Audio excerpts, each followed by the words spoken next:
हा आपण नागरिकशास्त्राचं दुसरं प्रकरण भारताची संसद या अगोदर पहिलं प्रकरण आपण पाहिलं कोणतं संसदीय शासन पद्धतीची ओळख। संसदीय शासन पद्धतीमध्ये दोन प्रकार आपण पाहिलेले आहेत, एक संसदीय शासन पद्धती आणि दुसरी अध्यक्षीय शासन पद्धती। संसदीय शासन पद्धतीचं तुम्हाला विश्लेषण सांगितलेलं आहे की संसदीय शासन पद्धतीमध्ये कायदे मंडळ, कार्यकारी मंडळ, न्यायमंडळ हे स्वतंत्र कार्यरत असणारे हे भाग आहेत आणि त्यांचे असणारे कार्य आपण पाठीमागच्या तासाला पाहिलेले आहे, बरोबर आहे। आता आपण पाहणार आपल्या देशामधील असणारी संसद ही कशा स्वरूपाची आहे, कारण भारताने संसदीय शासन पद्धतीचा स्वीकार आपण का केलेला आहे याच्या पूर्वी सुद्धा आपण पाहिलेला आहे। का केलेला आहे आपण संसदीय शासन पद्धतीचा? त्याचं कारण असं आहे की भारतामध्ये 150 ते 250 वर्ष ब्रिटिशांनी राज्य त्या ठिकाणी केलं।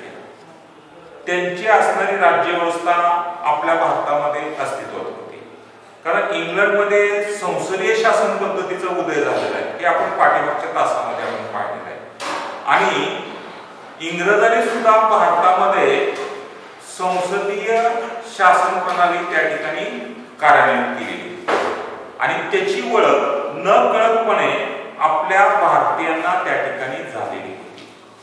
ज्यावेळेस आपल्या देशाला स्वातंत्र्य मिळालं त्यावेळेस आपलं जे स्वतंत्र भारतीय संविधान तयार करण्यात येऊ लागलं होतं, त्या संविधान तयार करत येत असताना भारतामध्ये कोणत्या प्रकारची शासन पद्धती असावी यावर चर्चा झाली आणि संसदीय शासन पद्धतीचा त्या ठिकाणी संविधान समितीने त्या ठिकाणी स्वीकार केला आणि अशा स्वरूपामध्ये ही संसदीय शासन पद्धती भारतामध्ये त्या ठिकाणी काय झाली अस्तित्वात आली। तर आपण ही संसद आपल्या भारतामधील असणारी संसद कशा स्वरूपाची आहे हे आपण या ठिकाणी पाहिले पाहिजे। याची विस्तृत माहिती आपण या प्रकरणामध्ये आपण पाहणार आहोत।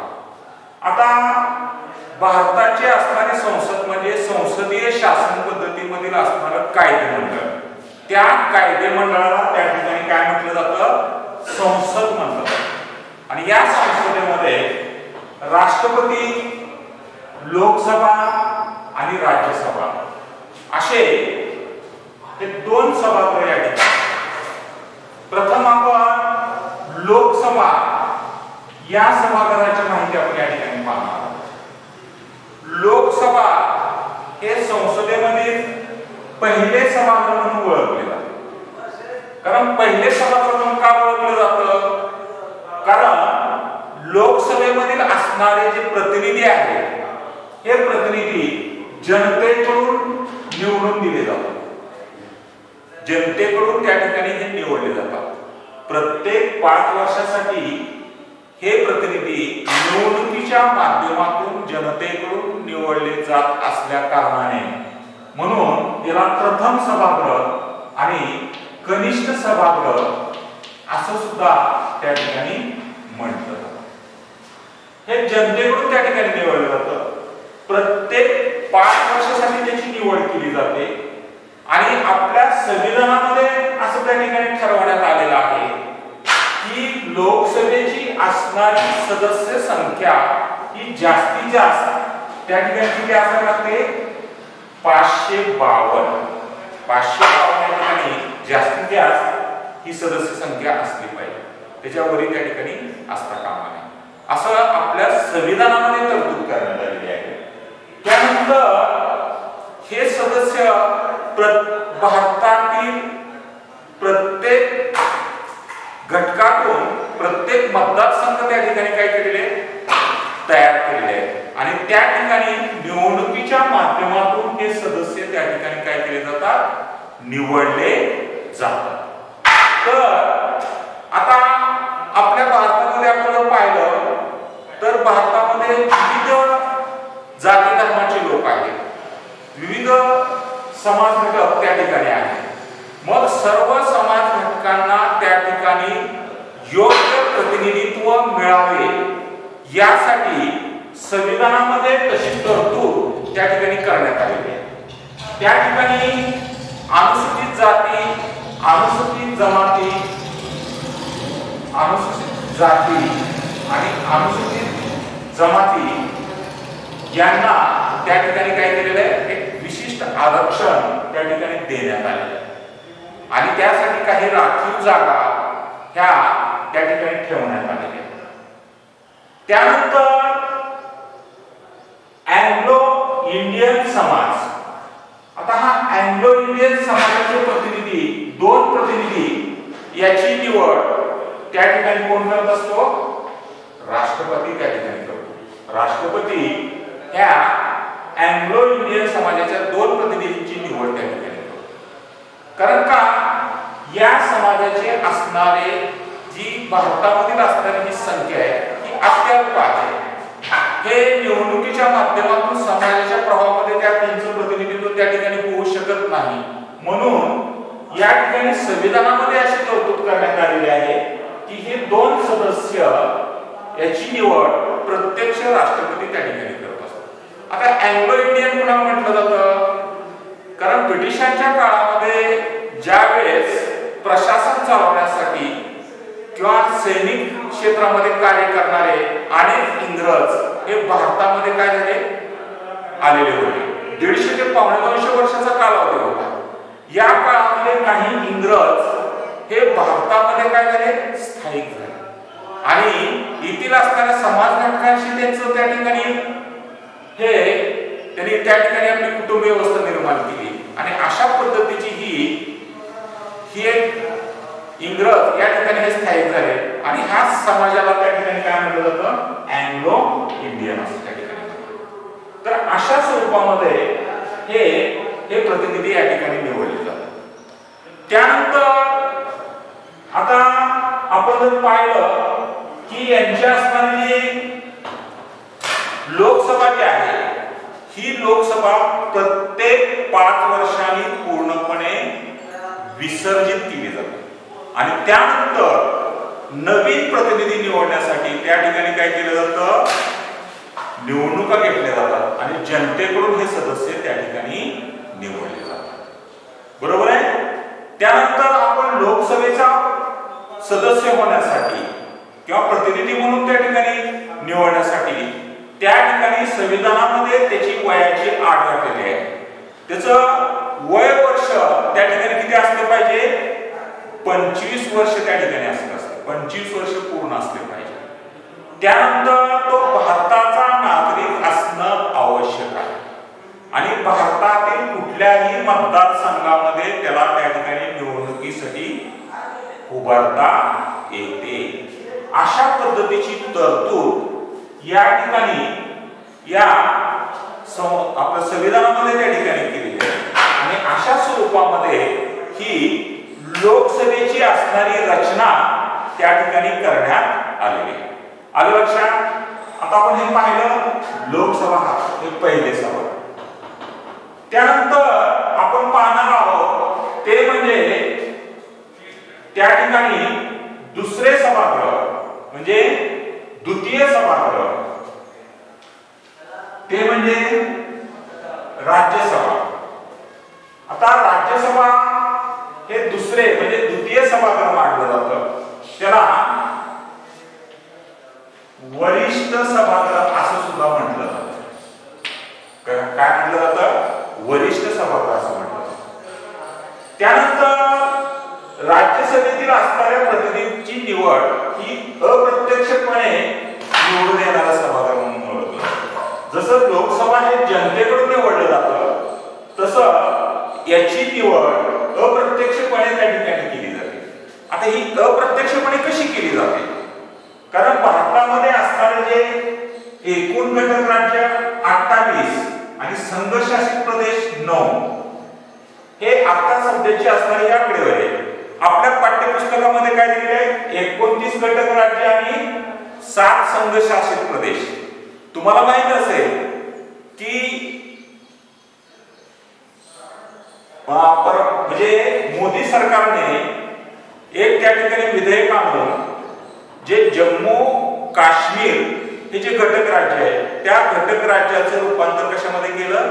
केंद्र शासित प्रदेशामध्ये. म्हणजे एक घटक राज्य त्या ठिकाणी काय झालं? कमी झालं आणि 2 संघ शासित प्रदेश त्या ठिकाणी निर्माण झाले. एक जम्मू काश्मीर आणि एक लडाख. अशा पद्धतीची जी निर्मिती झाली. म्हणून 28 घटक राज्य आणि 9 संघ शासित असणारे प्रदेश याचं त्या ठिकाणी प्रतिनिधित्व करत असतात. मग हे जी सदस्य निवडत असताना त्याची संख्या जी आपण पाहिलेली आहे याची सदस्य संख्या किती आहे? 250. मग ह्या घटक राज्यामधील असणारे जे विधिमंडळामधील असणारे प्रतिनिधी किंवा स्थानिक स्वराज्यामधील असणारे जे सदस्य असतात हे सदस्य त्या ठिकाणी काय करतात? राज्यसभेमधील असणाऱ्या प्रतिनिधींची निवड त्या ठिकाणी करत असतात. आलं लक्षात? तर अशा पद्धतीने प्रत्येक घटक राज्यामध्ये ही सदस्य संख्या ही कमी अधिक प्रमाणामध्ये आढळून येते. कशामुळे? कारण प्रत्येक घटक राज्याचा असणारा भौगोलिक विस्तार, लोकसंख्या किंवा त्या ठिकाणच्या असणाऱ्या विधिमंडळाची सदस्य संख्या ही एक संख्या आहे का? नाही. म्हणून प्रत्येक ठिकाणी असणाऱ्या लोकसभेचं प्रतिनिधित्व करणाऱ्या घटक राज्यामध्ये सदस्य संख्या ही निवडून देण्याची ही कमी अधिक प्रमाणात असते. उदाहरणार्थ आपण जर आपल्या महाराष्ट्राचं जर पाहिलं तर महाराष्ट्रामध्ये जवळपास राज्यसभेचे प्रतिनिधित्व करण्यासाठी जवळपास 48 जागा आहेत. म्हणजे आपण आपलं राज्य त्या ठिकाणी 48 प्रतिनिधित्व हे राज्यसभेमध्ये त्या ठिकाणी पाठवत असतं. तुम्ही सुद्धा इतर राज्य गुजरात असेल, मध्य प्रदेश असेल किंवा उत्तर प्रदेश असेल किंवा गोवा असेल तर या राज्याचे असणारे जे सदस्य आहेत ही किती संख्या आहे हे तुम्ही शोधून तुम्ही त्या ठिकाणी आपल्या वर्गपाठाच्या वहीमध्ये 28 घटक राज्य, 9 केंद्रशासित प्रदेश यांना एकूण किती प्रतिनिधी निवडले जातात हे सुद्धा तुम्ही एक उपक्रमाच्या माध्यमातून ती माहिती संग्रहित करू शकता. ते करणं आवश्यक आहे. म्हणजे आपल्याला त्या ठिकाणी राज्यसभेमधील असणारे प्रतिनिधी किती आहेत याची माहिती आपल्याला त्या ठिकाणी मिळते. आलं लक्षात? तर अशा पद्धतीने ही माहिती आपल्याला त्या ठिकाणी मिळविता येते. त्यानंतर आपण पाहिलं की राज्यसभेचे असणारे एकूण सदस्य संख्या किती आहे? 250. बरोबर आहे. त्यानंतर त्यापैकी घटक राज्य आणि संघ म्हणजे संघशासित प्रदेश हे जवळपास 238 किती 238 सदस्य त्या ठिकाणी निवडले जातात आणि राहिले किती 12 सदस्य. तर या 12 सदस्यांची नेमणूक करण्याचा अधिकार कोणाला आहे तर राष्ट्रपतींना आहे. जसं लोकसभेमधील असणारे प्रतिनिधी अँग्लो इंडियनचे 2 प्रतिनिधी निवडण्याचे अधिकार जसं राष्ट्रपतीला आहे तसं राज्यसभेमधील 12 सदस्यांची नेमणूक करण्याचा अधिकार हा राज्यसभेला त्या ठिकाणी म्हणजे राष्ट्रपतींना त्या ठिकाणी असं म्हणायचं होतं. तर राष्ट्रपती त्या ठिकाणी यांची नेमणूक करतो. राष्ट्रपती या 12 सदस्यांची निवड करत असताना त्या ठिकाणी कशा पद्धतीने तो करतो?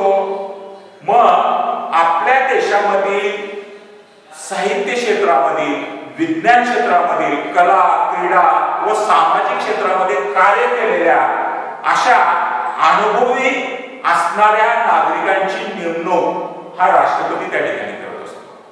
आता उदाहरणार्थ त्या ठिकाणी क्रीडा विभागामध्ये असणारा आपण पाहिलेलं आहे की सचिन तेंडुलकर हे राज्यसभेचे सदस्य आहेत. त्यांची निवड कोणी केली? त्या ठिकाणी राष्ट्रपतीने कशा पद्धतीने केली की क्रीडा क्षेत्रातून सचिन तेंडुलकर यांची नेमणूक त्या ठिकाणी केली.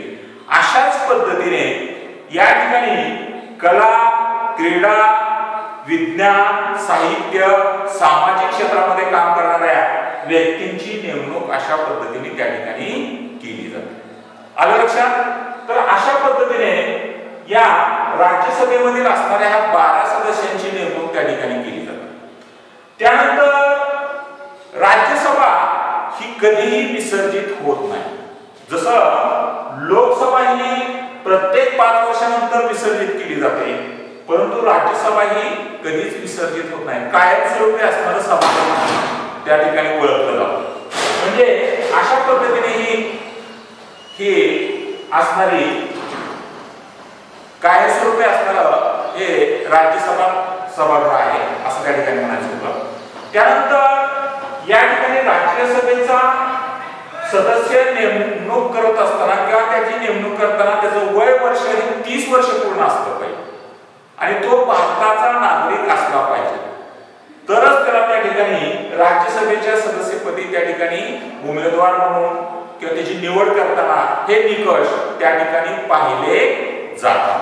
अशा पद्धतीने हे त्या ठिकाणी त्याची नेमणूक केली जाते. त्यानंतर हे कायमस्वरूपी सभागृह आहे आणि यामध्ये जे 250 सदस्य आहेत आणि हे कायमस्वरूपी असणारं सभागृह त्या ठिकाणी आहे, बरोबर आहे. तर या कायमस्वरूपी असणाऱ्या सभागृहामध्ये दर 2 वर्षांनी 1/3 सदस्य काय होत असतात, निवृत्त होत असतात. ज्या सदस्यांचा 6 वर्षाचा कार्यकाल पूर्ण झालेला आहे असे सदस्य त्या ठिकाणी काय होत असतात, राज्यसभेमध्ये त्या ठिकाणी निवृत्त होत असतात आणि ते सदस्य नंतर लगेच त्या सदस्यांची काय केली जाते, निवडणुकीच्या माध्यमातून जी संविधानाने जी तरतूद केलेली आहे त्या तरतुदीनुसार त्यांची टप्प्याटप्प्याने तेवढ्या सदस्यांची निवड त्या ठिकाणी केली जाते. म्हणून या ठिकाणी लोकसभा हे कायम स्वरूपी असणारं सभागृह म्हणतात. परंतु आपण लोकसभेमध्ये पाहिलं की लोकसभेमध्ये प्रत्येक 5 वर्षांनी ही पूर्णपणे लोकसभा विसरते, परंतु या ठिकाणी असं होत नाही. तर अशा पद्धतीने आपण त्या ठिकाणी पाहिलं की या ठिकाणी लोकसभा आणि राज्यसभा आलं लक्षात. तर अशा स्वरूपामध्ये लोकसभा आणि राज्यसभा हे 2 सभागृह या ठिकाणी आहेत. आता तुमच्या पुस्तकामध्ये सुद्धा दिलेलं आहे बघा, एक उदाहरण दिलेलं आहे. ते उदाहरण मी या ठिकाणी सांगतो तुम्हाला, करून पहा. मी 10वी उत्तीर्ण झाल्यानंतर लोकसभेची निवडणूक लढवू शकतो का, मेरी असे तुमच्या पुस्तकामध्ये पाठ्यपुस्तकामध्ये दिलेलं आहे. तेच मी तुम्हाला इथे उदाहरण देतो म्हणजे तुम्हाला लक्षात येईल. एक 10वी उत्तीर्ण झालेली मेरी आहे, ती काय म्हणते की मी लोकसभा निवडणूक लढवू शकते का, लढवू शकते का, नाही. का लढवू शकत नाही, कारण त्या ठिकाणी 25 लोकसभेची असणारी वयाची अट किती आहे, 25 वर्ष त्या ठिकाणी आहे आणि 25 वर्ष ज्या व्यक्तीचे पूर्ण असतात आणि तो भारताचा नागरिक असेल तरच त्याला त्या ठिकाणी मतदान करता उमेदवार म्हणून त्या ठिकाणी उभा राहता येतं. आणि 18 वर्ष पूर्ण झाले तर त्या ठिकाणी कोणता अधिकार असतो, फक्त मतदान करण्याचा अधिकार असतो.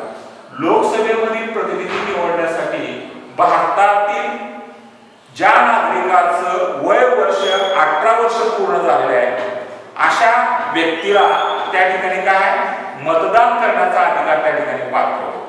परंतु लोकसभेचा सदस्य म्हणून त्याची निवड करण्यासाठी वय वर्ष 25 वर्ष पूर्ण असावे लागतात. अशा पद्धतीने त्याची निवड त्या ठिकाणी केली जाते. परंतु शेजारच्या देशातील व्यक्तीला आपली लोकसभेची निवडणूक लढवता येते का, नाही. कारण तो भारताचाच नागरिक असला पाहिजे, इतर कुठल्याही देशाचा नागरिक या ठिकाणी निवडणूक लढवू शकत नाही. तर अशा पद्धतीने ही तरतूद आपल्या संविधानामध्ये त्या ठिकाणी केलेली आहे. त्यानंतर आपण लोकसभा आणि राज्यसभा यामधील असणारा फरक या ठिकाणी जाणून घेऊ. लोकसभा आणि राज्यसभा हे 2 सभागृह आहेत, बरोबर आहे. लोकसभा हे प्रथम सभागृह आहे, राज्यसभा हे द्वितीय सभागृह आहे. लोकसभेला कनिष्ठ सभागृह असं म्हणतात, राज्यसभेला वरिष्ठ सभागृह असं म्हणतात. लोकसभेमधील असणारे सदस्य जनतेकडून निवडले जातात आणि राज्यसभेमधील असणारे सदस्य अप्रत्यक्षपणे हे 28 घटक राज्य आणि 9 केंद्रशासित प्रदेशातील प्रतिनिधी त्या ठिकाणी अप्रत्यक्षपणे निवडले जातात. जनतेकडून त्यांची निवड होते का, नाही. त्यानंतर जास्तीत जास्त सदस्य संख्या ही लोकसभेमध्ये असणाऱ्या सदस्यांची किती आहे, 552. या ठिकाणी राज्यसभेची असणारी सदस्य संख्या किती आहे, 250. त्यानंतर देशातील सर्व समाजातील घटकांना प्रतिनिधित्व मिळावे म्हणून अनुसूचित जाती आणि अनुसूचित जमातीसाठी काही जागा राखीव ठेवण्यात आलेल्या आहेत. अँग्लो इंडियन या सदस्यांची निवड करण्यासाठी राष्ट्रपती 2 प्रतिनिधींची निवड त्या ठिकाणी करू शकतो. यामध्ये सुद्धा 238 सदस्य हे घटक राज्य आणि केंद्रशासित प्रदेश त्या ठिकाणी निवडते आणि 12 सदस्यांची निवड हे कला, साहित्य, क्रीडा आणि सामाजिक क्षेत्रामध्ये कार्य केलेल्या अनुभवी आणि अशा व्यक्तींची नेमणूक हे राष्ट्रपती त्या ठिकाणी करण्याचा राष्ट्रपतींना त्या ठिकाणी अधिकार आहे. त्याचबरोबर आपण या ठिकाणी पाहिलं की लोकसभा ही दर 5 वर्षांनी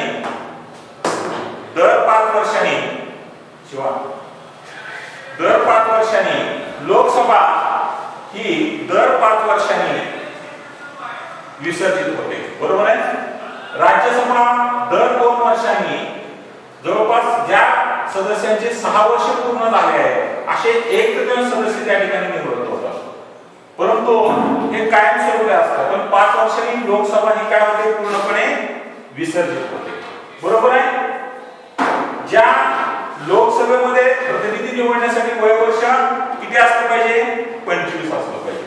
या ठिकाणी किती असलं पाहिजे, वयवर्ष 30 वर्ष पूर्ण असेल तरच त्या ठिकाणी सदस्य म्हणून त्या ठिकाणी नेमले जातात. त्यानंतर तो भारताचा नागरिक असला पाहिजे. या ठिकाणी सुद्धा राज्यसभेमध्ये सुद्धा तो भारताचा नागरिक असला पाहिजे. हे अशा पद्धतीने आपल्या त्या ठिकाणी आपल्याला फरक दाखवते. आलं लक्षात की लोकसभा आणि राज्यसभा यांच्या या सभागृहामध्ये असणारी सदस्य संख्या, त्यांची निवड, त्यांची प्रक्रिया, निवडण्याचा अधिकार कोणाला आहे, या सर्व गोष्टी आपण या ठिकाणी पाहिलेल्या, बरोबर आहे. आता लोकसभा आणि राज्यसभा यामधील असणारे जे प्रतिनिधी असतात त्यांना काय म्हटलं जातं, खासदार म्हटलं जातं. त्यांना काय म्हटलं जातं, खासदार म्हटलं जातं. मग हे खासदार किंवा हे प्रतिनिधी हे काय करत असतात, ते आपल्या मतदारसंघाचं, आपल्या ज्या ठिकाणी त्यांची निवड झालेली आहे त्या भागाचं ते प्रतिनिधित्व या सभागृहामध्ये करत असतात. मग हे सभागृहामध्ये कोणते प्रतिनिधित्व करतात, कारण त्या भागामधील असणाऱ्या ज्या समस्या आहेत नागरिकांच्या, जे प्रश्न आहेत ते सोडवण्यासाठी ते लोकसभेमध्ये त्या ठिकाणी हे प्रश्न काय करतात, उपस्थित करतात की आमच्या घटक राज्या म्हणजे आमच्या भागामध्ये, आमच्या मतदारसंघामध्ये म्हणजे वीजचा प्रश्न असेल किंवा सामाजिक प्रश्न असतील, अशा अनेक विविध प्रश्न ते काय करतात, त्या ठिकाणी मांडतात. आता आपण आपल्या भागामधील, आपल्या परिसरामध्ये जर आपण घेतलं की उस्मानाबाद लोकसभा मतदारसंघाचे प्रतिनिधी ओमराजे निंबाळकर यांना आपण त्या ठिकाणी 5 वर्षासाठी काय केलेलं आहे, निवडलेलं आहे, बरोबर आहे. मग ते काय करतात, ओमराजे निंबाळकर लोकसभेमध्ये त्या ठिकाणी उस्मानाबाद मतदारसंघामधील असणारे जे प्रश्न आहेत ते त्या ठिकाणी प्रश्न उपस्थित करतात. उदाहरणार्थ आपल्या शेतकऱ्यांचा असणारा, जे शेतकऱ्यांचे अनेक आत्महत्या करतात, कारण का आपला उस्मानाबाद भाग कसा आहे, दुष्काळग्रस्त, तर त्या ठिकाणी दुष्काळग्रस्त भाग म्हणून ओळखला जातो. मग ज्या शेतकऱ्यांच्या ज्या समस्या आहेत किंवा आपल्या भागातील शेतकरी त्या ठिकाणी आत्महत्या का करतात, त्याचे जे कारण आहेत किंवा त्याचे जे प्रश्न आहेत, ते समस्या आहेत, ते लोकसभेमध्ये त्या ठिकाणी मांडून त्यावर सरकार त्या ठिकाणी उपाययोजना करून त्या ठिकाणी हे प्रश्न सोडवण्याचा त्या ठिकाणी प्रयत्न करत असतात. म्हणजे हे प्रतिनिधी अशा माध्यमातून आपले प्रश्न त्या ठिकाणी काय करत असतात, सोडवतात. आलं लक्षात. तर आपण या भारताची संसद रचना ही कशा पद्धतीची आहे हे आपण पाहिलं. लोकसभा आणि राज्यसभेचे प्रतिनिधी कसे निवडले होते, लोकसभेमध्ये आणि राज्यसभेमध्ये कशा पद्धतीचा फरक आहे हे सुद्धा आपण या ठिकाणी पाहिले. आलं लक्षात. तर तुम्ही हे व्यवस्थित घटक समजून घेतलेलं आहे आणि त्याचबरोबर तुम्ही आपल्याजवळ जे पाठ्यपुस्तक आहे त्या पाठ्यपुस्तकामध्ये पूर्ण व्यवस्थित वाचन करा आणि वाचन करून व्यवस्थित त्याचं लोकसभा आणि राज्यसभा यांची रचना या कशा स्वरूपाची आहे हे समजून घ्या. राहिलेला जो भाग आहे आपण पुढल्या भागात पाहू. ठीक आहे, ओके.